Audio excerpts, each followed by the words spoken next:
உங்க பையன் குமரன் தலையில ஜோதின்னு தான் எழுதியிருக்கா. ஆனந்தின்னு எழுதியிருக்கா. ஆனந்தி. ஓஹோ, ஜோதிங்கிற பொண்ணதான் குமரனுக்கு பொண்ணு பாத்திருக்கீங்களா? இது ஒரு பெரிய ரகசியம்னு என்கிட்ட மெயின்டைன் பண்றீங்களா?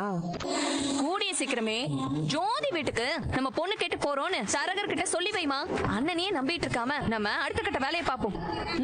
சரிடி, பாப்போம் பாப்போம். இதுலதான் இது பத்மினி, ஜெயா, அப்புறம் இது கவிதா.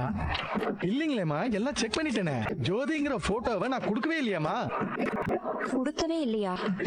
ஏன் செல்வி, ஒருவேளை அது இந்த தரகரா இல்லாம வேற தரகரா இருக்குமோ? இருக்கலாமா. தரகரே, ஆ. காஞ்சிபுரத்துல உங்களை மாதிரி எத்தனை பேர் இருக்காங்க? என்னோட சேர்த்து ஒரு 4-5 பேர் இருக்கோம். ஐயோ, ஆனா அதுல பெஸ்ட் பண்ணி கொடுக்கறது நான் ஒரு ஆளுதாம்மா. ஐயோ, நான் அதுக்கு சொல்லல தரகரே. இன்னும் 4-5 தரகரங்க இருக்கிறதா சொன்னீங்கல்ல, அவங்க கிட்ட பேசி காமாட்சி அம்மா எதுவும் ஜோதிங்கிற பொண்ணு குமரனுக்கு பாத்திருக்காங்களான்னு எங்களுக்கு தெரியணும். அப்படி அவங்க பாத்திருந்தா ஜோதி யாரு, அவங்க குடும்பம் எப்படி, அவங்க பேக்ரவுண்ட் என்ன,